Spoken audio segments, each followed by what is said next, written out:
अस्सलाम वालेकुम नाज़रीन, you're watching To The Point with Mansoor Ali Khan. नाज़रीन, पाकिस्तान और पाकिस्तानी मुकम्मल तौर पर हिजान अंगेज कैफियत का शिकार हैं। हर लम्हा सनसनीखेज और हर घड़ी इंकशाफात से भरी हुई है। कुछ इमरान खान साहब के इरादे हैं और कुछ हुकूमत की दूर अंदेशियां। एक के बाद एक एतराज उठ रहा है और इसी तवातुर से जवाब आ रहा है। टिट फॉर टैट यानी जैसे को तैसे का रुझान पूरी तरह जोर पकड़ चुका है। मुबैना कौमी सलामती की खिलाफ वर्जी के खिलाफ खबर शाया होने पर वफाकी वजीर इत्तलात की वजारत की मौत वाक़ हो चुकी है, लेकिन हुकूमत के मुखालिफिन के अरमान अभी तक नहीं निकले। वो कुछ मजीद होने की उम्मीद रखे हुए हैं।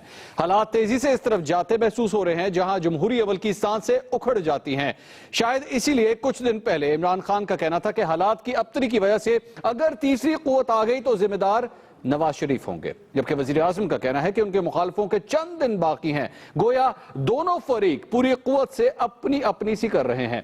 फिलवक्त सवाल है कि खदशात और तवक्कुआत किन की पूरी होने वाली हैं, वो जो तीसरी कुव्वत के आने का खदशा जाहिर कर रहे हैं या उनकी तवक्को पूरी होती नजर आ रही है जिनको अपने मुखालिफिन के चंद दिन बाकी नजर आ रहे हैं। जमहूरियत पर अगर कोई कड़ा वक्त है तो क्या वो टलेगा? 2 नवंबर को कोई तब्दीली देखने को मिलेगी या एक नई उम्मीद का ऐलान फिर से होगा? आज दिन भर चौधरी निसार अली खान, बिलावल भुट्टो जरदारी और इमरान खान साहब ने मीडिया से गुफ्तगू की, प्रेस कॉन्फ्रेंसेस की और क्या कुछ कहा, आइए पहले वो देखते हैं। परवेज रशीद साहब को, उस जर्नलिस्ट को कहना चाहिए था कि ये खबर गलत है, आप नेशनल इंटरेस्ट में इस खबर को न छापें। परवेज रशीद कोई बच्चा तो नहीं है? कैसे हो गया कि इस तरह की स्टोरी और उन्होंने ना देखा ना किसी से पूछा और वो सीधा आगे रिपोर्टर को भेज दी? आप इस मुल्क के इंटीरियर मिनिस्टर हो, मेरे खिलाफ बोलने के लिए आप फर्स्ट प्रेस कॉन्फ्रेंस, एहतजाज के खिलाफ बोलना है प्रेस कॉन्फ्रेंस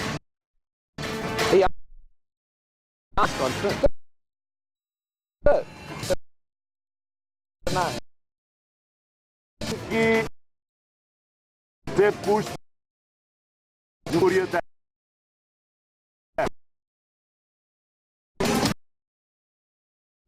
ना कुछ पकड़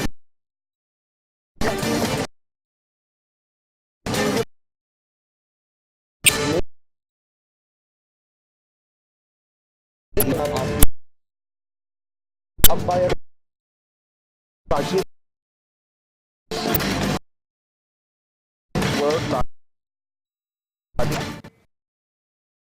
इन तमाम रहनुमाओं एक और गबोल साहब कौमी मूवमेंट पीपल्स पार्टी, उन्होंने ऐलान 2 नवंबर धर्म और ये क्या उन्होंने शो में दावत दी है। नबील कबूल साहब, अस्सलाम वालेकुम। जी वालेकुम सलाम। नबील कबूल साहब हुए थे, हम पतंग कट गई। नबील कबूल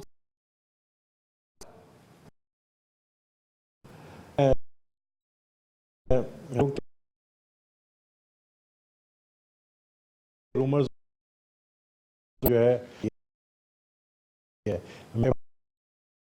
इमरान खान सपोर्ट की कि इमरान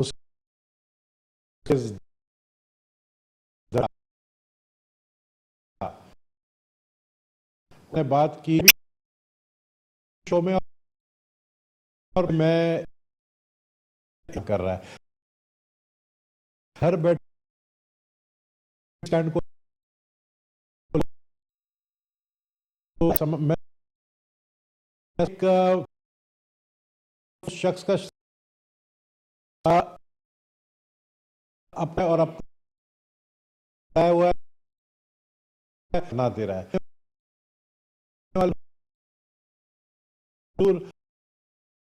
पाकिस्तान में सिर्फ इमरान हम देख रहे हैं पॉलिटिकल पार्टी तो वो तो मैं ये तड़प के नवंबर की कई दिन हो चुके थे, किसी इशारे का आप भी किसी इशारे वाले में ना इशारा करें कई मिला था, इशारा मिला, इशारा कबूल सब और मैं नहीं हूं, सबसे मिलेगा इतने चूजे प्राइम मिनिस्टर आके ये खबर इंटीरियर नहीं सके ऐसा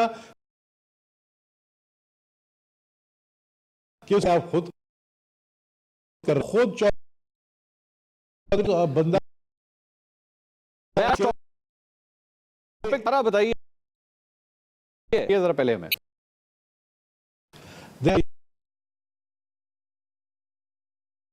इशारों के कहता है आप तो आपको तो पता है माहिर जानते हो आपको याद, आपका बड़ा साथ दिया था। तो मैं सिर्फ ये कहना चाह रहा हूं कि देखे मैं इमरान खान कर रहा हूं कि वह उस तरीके से नाम है ना इंक्वायरी तलाशी सिक्योरिटी का खबर देके तो मैं पाकिस्तानी एक दिन पाकिस्तान जाए मेरे आप से कहां गए कि इतनी किस तरह लगी आपको जाके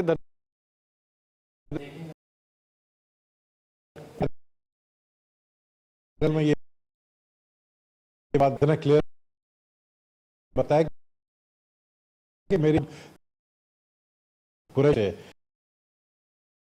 मिलने आया तो मिला कि आप तो मैंने अभी तो कोई मैं धरने अब जब भी कॉन्फ्रेंस बुलाया मैं धरने में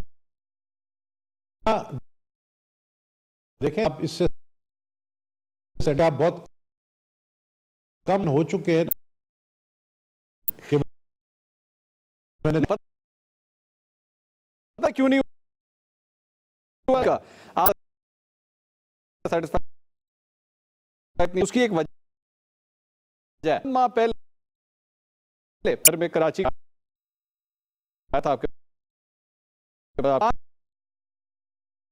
हवाले से आपसे एक सवाल इस हवाले होती है हमारे पास आप शेयर करते हैं कि क्या था तो जरा तरीके भी नहीं किया अभी पहले पहले वो एक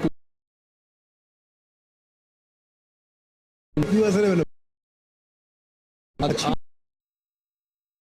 तो आप स्ट्रगल कर रहे हैं वो पर्सनल बड़ा मैं आप एक जंग साथ में अगर ये क्या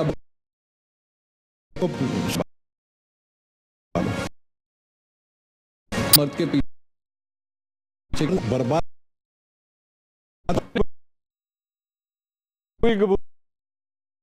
बातचीत थी।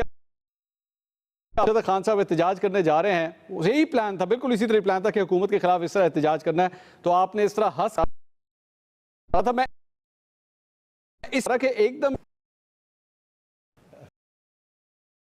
हंस रहा हूं कि मैं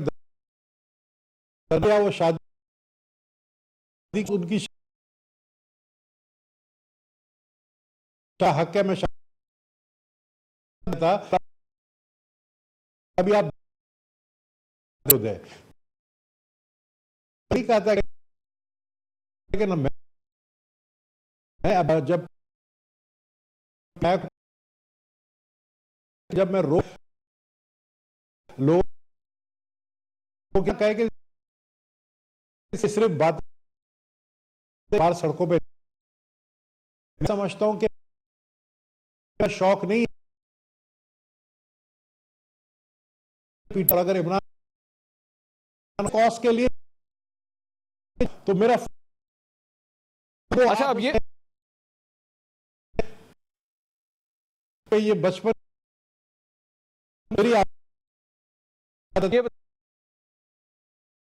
क्या आपने को अगर फोन किया, ये पहली बार तो मुताबिक पाकिस्तान तहरीक कि आप हमारे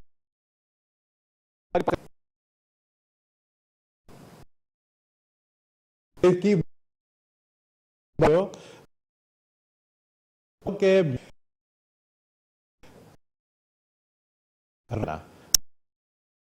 इस सवाल का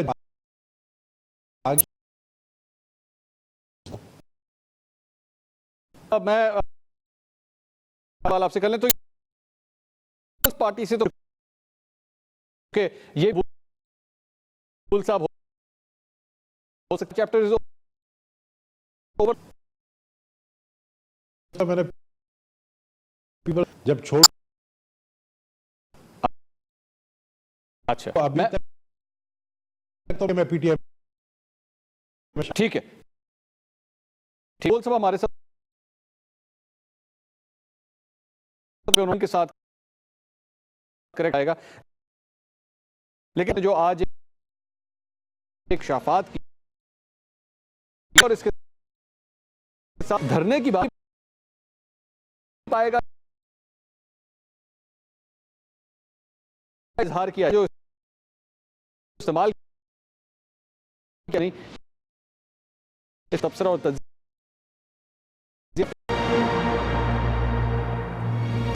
नाज़रीन welcome back after the break. Nabeel Gabol sahab हमारे साथ मौजूद हैं, मौजूदा सियासी सूरत हाल के ऊपर उन्हीं से गुफ्तगू कर रहे हैं। गबूल साहब, जो मामला हम देख रहे हैं आज चौधरी निसार अली खान साहब ने एक प्रेस कॉन्फ्रेंस की और जो इफेक्ट या जो इंप्रेशन उन्होंने दिया, जो बॉडी लैंग्वेज हमें नजर आई, वो इस तरह लगता था कि किसी सूरत भी लॉकडाउन नहीं होने दिया जाएगा। पाकिस्तान तहरीक इंसाफ जो प्लान रखती है वो किसी सूरत नहीं उसको आगे जाने दिया जाएगा। खान साहब को कल अदालत ने बुलाया हुआ है, वो ये कह चुके हैं मैं अदालत में नहीं जाऊंगा। अब ऐसी सूरत हाल में क्लैश की सूरत हाल नजर आती है, तो 2 नवंबर को जो खान साहब की कॉल है जिसमें आप शिरकत कर रहे हैं वो सक्सेसफुल होती नजर आती है आपको? देखिए मंसूर, इसमें 2 इश्यूज हैं। एक है कि इनको जो सबसे बड़ा ख़तरा है, जो खौफ है, वो है KPK से एक बहुत बड़ी हुजूम चीफ मिनिस्टर की सरबराही में कल आने वाला है। इस वक्त भी मेरे पास पिक्चर है, स्वाबी में तकरीबन कोई 20 से 25 हज़ार लोग जमा हैं, स्वाबी से निकले हैं रास्ते में। तो ये जो रास्ता अटक पुल का है जो इन्होंने सील किया है, जिसके वजह से कल हमारे एक कर्नल भी, लेफ्टिनेंट कर्नल शहीद हुए हैं। यहाँ पर इनको बड़ा ख़तरा है कि अगर इन्होंने KPK से इस हुजूम को आने दिया तो फिर ये हुजूम देखकर इस्लामाबाद की पुलिस भी इनको नहीं रोक सकेगी। तब जो है फिर मैं समझता हूँ कि फ्री फॉर ऑल हो जाएगा और फिर बनी गाला से इमरान खान नीचे भी उतर आएंगे। लेकिन अगर इनको यहाँ से किसी रोकने की कोशिश की तो मुझे बड़ा ख़तरा है कि यहाँ पर जो है बड़ा एक राइट्स भी हो सकते हैं, यहाँ पर खुदा न ख्वास्ता जानी नुकसान भी हो सकता है, तो उससे बचने के लिए चौधरी निसार जो है, मैं समझता हूँ कि वो फौरी तौर पर ऑपोजिशन पार्टीज का एक वफ्द बनाए जो जाके इमरान खान से बात करे ताकि ये पीसफुल रहे, क्योंकि कोई नहीं चाहता है कि पाकिस्तान के अंदर जो कैपिटल है इस्लामाबाद उसमें लॉ एंड ऑर्डर का सिचुएशन क्रिएट। लेकिन कबूल साहब, इसका मुझे इजाजत दीजिएगा, मसला यह है कि इसका दरमियानी हल निकलेगा किस तरह, क्योंकि खान साहब बज़िद हैं, मैं लॉकडाउन करूंगा, हुकूमत कहती है हम लॉकडाउन नहीं होने देंगे, अदालत ये पहले कह चुकी है लॉकडाउन नहीं हो सकता, तो फिर मामला निकलेगा किस तरह, हल किस तरह निकलेगा इसका? देखिए, इसका दरमियानी रास्ता यही है कि आप पब्लिक को आने दें। जो फैजाबाद के पास इनका प्लान है रैली का धरने का, फैजाबाद जो इस्लामाबाद हाईवे है वहां पर इनको बैठने दे। आप लोगों को खतरा है कि कहीं ये क्राउड जो है ये रेड जोन की तरफ ना आए, वहां आप अपने बैरियर लगा दें, ठीक है। रेड जोन पे, प्राइम मिनिस्टर हाउस पे, पाक सेक्रेटरी, आपको खतरा है, आप वहां पर उनको रोके, लेकिन हर पाकिस्तानी का जमहूरी हक है, चाहे वो F9 पार्क में करे, चाहे वो फैजाबाद के इस्लामाबाद हाईवे रोड पर करे। तो जो पीटीआई का प्लान है कि पुरअमन धरना देंगे इस्लामाबाद हाईवे पर, सर वो नहीं कह रहे ना पुरअमन, कबूल साहब वो नहीं कह रहे ना पुरअमन। मेरा यही आपसे सवाल है, आपने चूंकि जारी बात है, अगर आपको उन्होंने ऑफर कराई है कि जनाब आइए, आपको उन्होंने इनवाइट किया है, तो आपने पूछा तो होगा कि जनाब प्लान क्या है, मैंने करना क्या है, मैं वहां क्या करूंगा, आपका क्या प्लान है। ये सारी गुफ्तगू तो आपसे हुई होगी, आपको पता है कि अंदर का प्लान क्या है। तो अब तक जो कह चुके हैं वो खान साहब, उन्होंने कहा 10 लाख लोग आएंगे और इस्लामाबाद खुद ब खुद बंद हो जाएगा। तो अगर इस तरह की सूरत हाल है तो फिर इसको हुकूमत किस तरह इसको पुरअमन कंसिडर कर ले कि हाँ जी पुरअमन तरीके से सब कुछ हो जाएगा? देखिए मंसूर, इस्लामाबाद का लॉकडाउन का जो फैसला था ना इमरान खान का, वो तो कामयाब हुआ। पीटीआई ने लॉकडाउन नहीं किया इस्लामाबाद, गवर्नमेंट ने कर ली।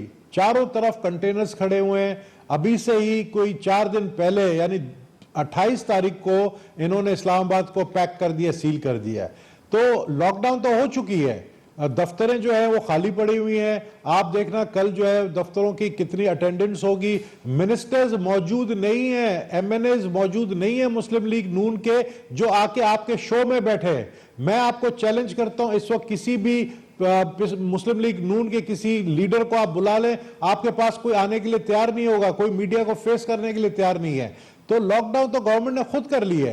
और फिर दूसरी तरफ अगर आप देख रहे हैं, देखिए चौधरी निसार का जो आज का जो प्रेस कॉन्फ्रेंस है वो बड़ा अहमियत इख्तियार कर गया है। उसके 2 रीजन मुझे नजर आ रहे हैं। या तो चौधरी निसार खुद जो है वो एक रोल प्ले कर रहा है, खुद एक स्टेक होल्डर बना हुआ है। नवाज शरीफ को मैं समझता हूं, नवाज शरीफ के हटने के बाद शायद खुद एक कंटेंडर है प्राइम मिनिस्टर का, जो कि कह रहा है कि परवेज रशीद जो है उनका काम था कि ये स्टोरी को रोके, लेकिन वो रोक नहीं पाए। तो ये इंफॉर्मेशन मिनिस्टर की कोताही है। तो इसका मतलब यह हुआ कि आपने इस बात को मान लिया कि ये स्टोरी जो है जो पाकिस्तान की सॉवरेनिटी के खिलाफ है वो प्राइम मिनिस्टर हाउस से निकला है और फीड करवाया गया है। तो एक चीज तो आपकी नहीं, ये किस तरह मान लिया है कबूल साहब, किस तरह मान लिया? जब मुझे जरा एक्सप्लेन करेंगे बात, किस तरह उन्होंने मान लिया?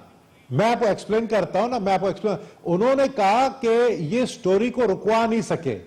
तो इसका मतलब इस स्टोरी में सच्चाई थी, जो स्टोरी निकली है। बात देखें, मैं आज आपको एक बात बताऊं, जिस अखबार में भी ये आया है उस अखबार की क्रेडिबिलिटी भी आप देखें, वो कभी ऐसे न्यूज नहीं देगी।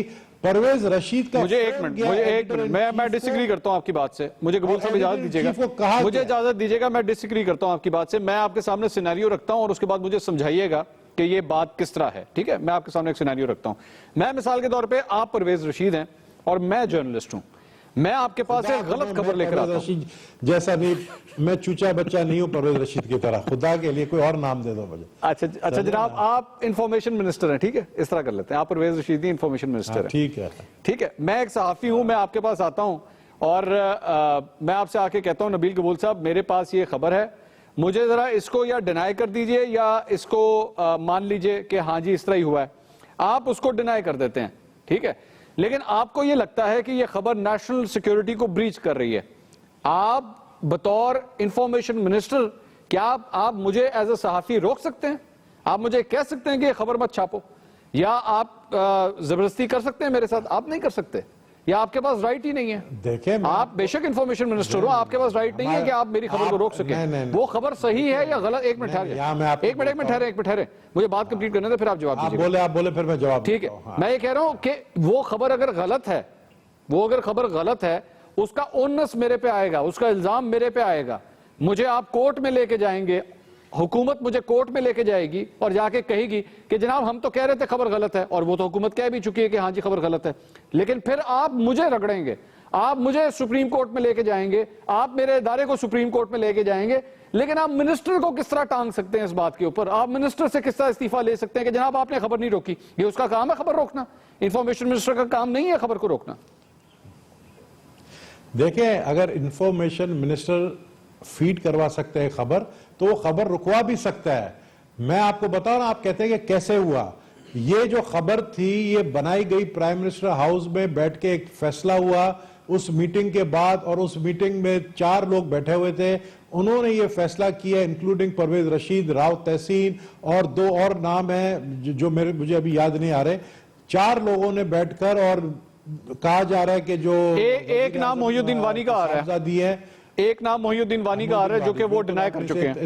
इतना डिफिकल्ट नाम है, ठीक है ना। अब आप मुझे बताएं कि वहां से ये खबर फीड करवाई गई, सिरिल को फोन किया गया, फोन 22 दफा टेलीफोनिक कन्वर्सेशन हुई है सिरिल की प्राइम मिनिस्टर हाउस में, 22 दफा। और ये मैं बात कर रहा हूं पूरे, यानी वसूख से आपको कह रहा हूं, उसकी रिकॉर्ड मौजूद है। और फिर उसके बाद सिरिल ने जो है ये खबर भेज दी एडिटर इन चीफ को कि जी ये नेशनल सिक्योरिटी है, मसला भी हो सकता है, कुछ भी हो सकता है, तो मुझे कहा जा रहा है कि ये खबर फीड करे, तो आप क्या कहते हैं?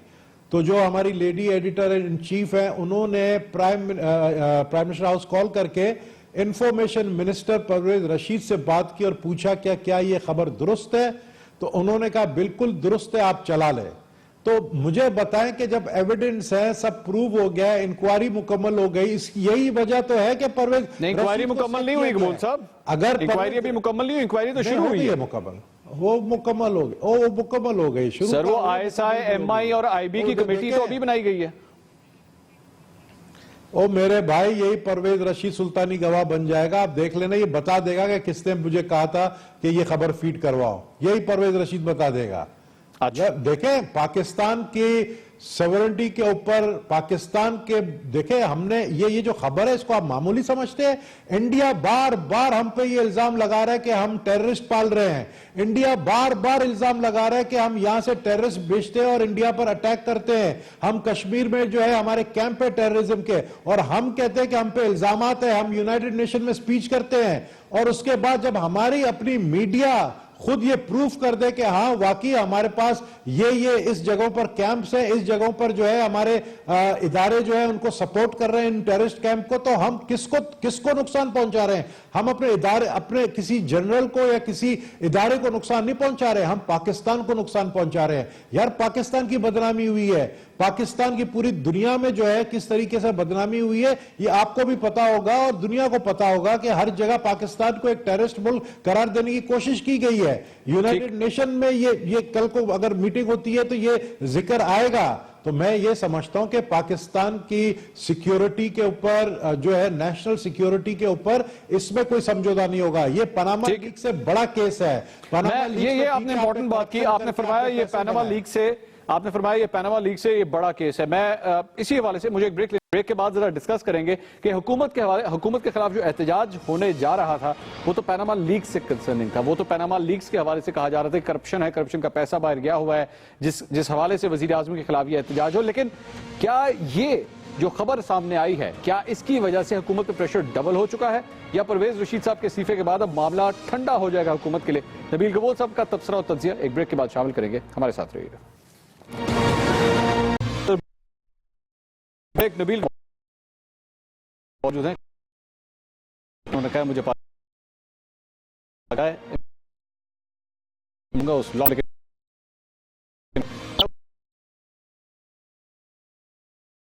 उस पर भी आपका केपी के जाना चाह तलाशी ली, शराब की बोतल, खतरनाक सामान भी उनके पास तहरीक इंसाफ पास है शेर फायर ये देखिए केस में तो डाल सकती है मेरी चोरी का जो तो मैं समयपूर्व का असला के लिए भी हो चुका पर हमला किया सिक्योरिटी के लिए रख अपने गार्ड्स के साथ तो मैं समझ के ये जो है तो आप देखिए शहद को आप ब्लैक लेबल में रखे या रेड लेबल में रखे, शहद तो शहद ही। इस सवाल पे बात नहीं करता क्योंकि बात नहीं करना आगे का नहीं मैं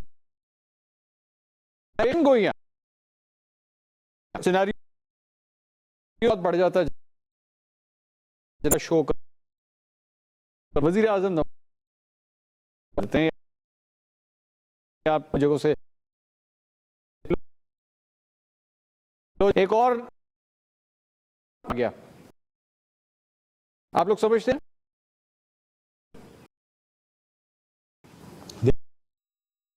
देखिए जो है मसला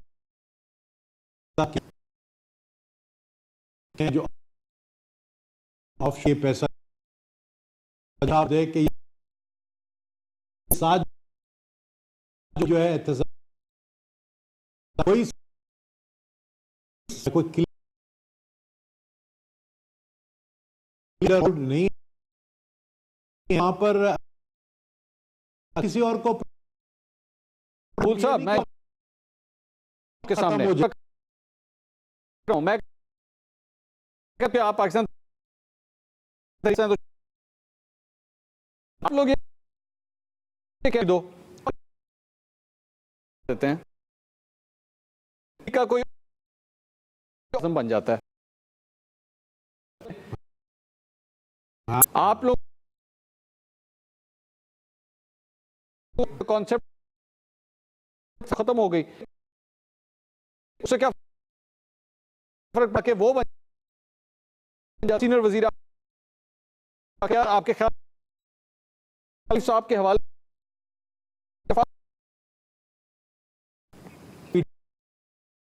का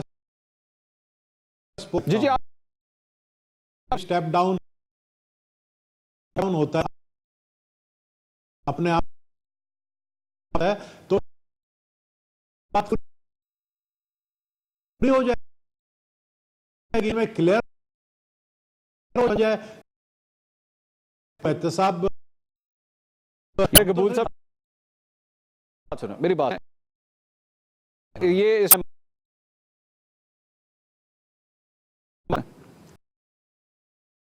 किसी और के खिलाफ पार्टी गबूल साहब को के ऊपर बिठा दे हवाले से तहकीक आप एक सियासी जमात मैं साफ शिफा मेरे नहीं दे ये जमीर है केस ये क्या नहीं बात करें क्या हो गया आपको लियारी में एमएनए शिप लियारी की मैंने छोड़ी उस वहां पर उनको दे दी उस के हम तो एमएनए बनने कोने का सीट दो हो इमरान खान कर रहा है कोई अगर अच्छा चाहिए वो बिल्कुल बहुत बड़ा मसला है। ये कहने का मकसद रहे हैं मसला लीग का कोई और जो कि हाल ही इलेक्ट हुए हर सूरत हमारी जो है कि आपकी तो पूरा का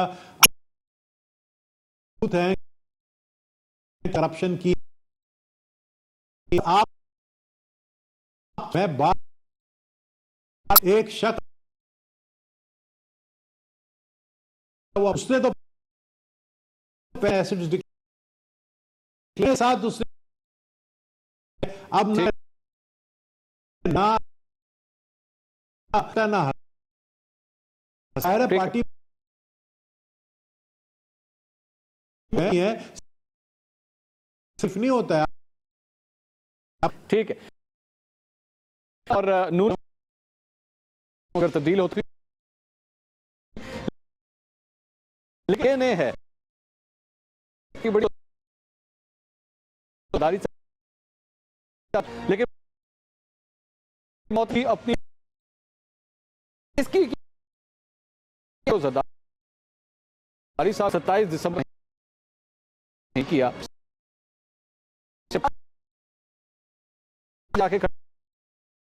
जाके खड़े हो गए हमारे साथ।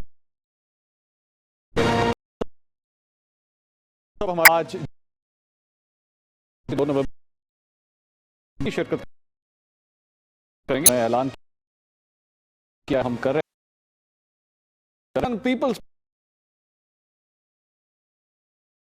जो मानते हैं जरूरी है। क्या बेनज़ीर थी उनकी जो चाह उसके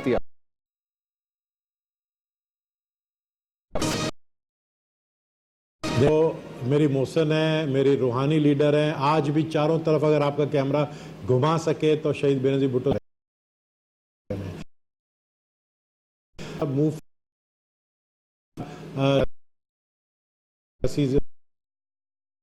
बिलावल पहले जो टॉक के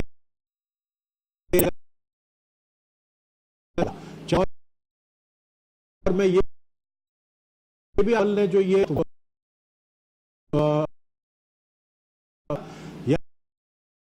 ऑपोजिशन बाकी बोल सकते हैं वो करें घरेलू इसके सबके साथ मिल जाए जो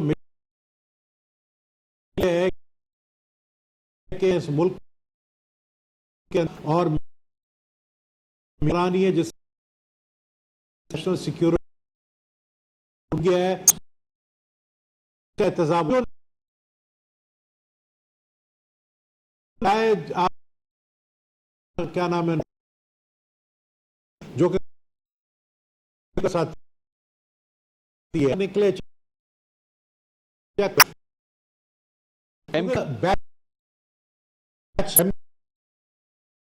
लंदन में उसके साथ 70 उनको मैं ओपनली गद्दार कहता हूं। लेकिन कबूल साहब एक बात बताइए, अल्ताफ हुसैन से आप जिस तरह आपने फरमाया कि आप अगर पाकिस्तान पीपल्स पार्टी की जो डेट आएगी उसमें आप उनके धरने में भी आप शिरकत करना चाहेंगे, तो मेरे ख्याल में आप इस वक्त 2 जमातों के दरमियान एक ब्रिज का किरदार तो आप अदा कर सकते हैं। तो फिर क्या वजह है, आज से 1 महीना पहले 1.5 महीना पहले मैंने आपका जब इंटरव्यू किया तो उस वक्त आपने कहा कि हाँ मुझे ये दोनों रहनुमा एक कंटेनर पे या साथ साथ 2 कंटेनर्स के ऊपर इकट्ठे नजर आते हैं, ये कंटेनर अलग-अलग क्यों हो गए, इसकी क्या वजह है? पहली बात आपने बहुत अकल की सवाल की है। चले पहला ही सवाल अकल का हुआ, बाकी सारा पूरा इंटरव्यू मैंने गलत किया है। मैं आपको कह रहा हूं कि मेरी ख्वाहिश है कि ये जो मूवमेंट है नवाज शरीफ के हुकूमत के ख़िलाफ़ और करप्शन के ख़िलाफ़ और ये जो नेशनल सिक्योरिटी के ख़िलाफ़, इसमें मेरी ख्वाहिश है कि या मैं करूं कोशिश या कोई और करे कोशिश कि बिलावल और इमरान इकट्ठे जो है धरने में बैठे। ये मेरी ख्वाहिश है। क्यों? क्योंकि देखें दोनों का मकसद एक ही है, ये मकसद दोनों का एक ही है। जब दोनों का मकसद एक ही है, जब दोनों के रास्ते एक ही जगह जाके मिलते हैं, तो फिर अलग अलग क्यों? इख्तिलाफात अपने एक दूसरे के साथ हो सकते हैं। आखिरी सवाल नबील कबूल साहब, जल्दी से हाँ या ना पे जवाब दे दीजिएगा। बड़ी पुरजोर फरमाइश के ऊपर ये सवाल आ रहा है। आंसू गैस की शेलिंग होगी और जब डंडे बरसेंगे नबील कबूल साहब वहां से भागेंगे तो नहीं? हाँ यार मेरी बात सुनो, मैं 1986 से डंडे खा रहा हूँ। मैं 1986 में पीपल्स पार्टी में इतने डंडे खाए और 1992 में इस्लामाबाद में लॉन्ग मार्च हुआ शहीद बेनजीर भुट्टो साहिबा के साथ, उसमें इतने डंडे खाए। ये जाते जाते मैं अकेला खड़ा रहा शहीद बेनजीर भुट्टो के साथ। ये जाते जाते आखिरी आपसे ये अकल का सवाल मैंने करना था। नबील कबूल साहब, thank you very much. It is always a pleasure to have you in my show. Thank you very much for joining. नाज़रीन, नबील साहब की गुफ्तगू आपने सुनी। उन्होंने कहा करप्शन के खिलाफ जो भी आवाज उठाएगा, चाहे पाकिस्तान तहरीक इंसाफ हो या पाकिस्तान पीपल्स पार्टी हो, मैं उस एहतजाज में, उस धरने में शिरकत करूंगा। 2 नवंबर को क्या ये एहतजाज हुकूमत के लिए मजीद मुश्किलात पैदा कर सकता है या नहीं, इसकी कवरेज एक्सप्रेस न्यूज पे भी जारी रहेगी। टू द पॉइंट से तक इतना ही। अल्लाह हाफिज।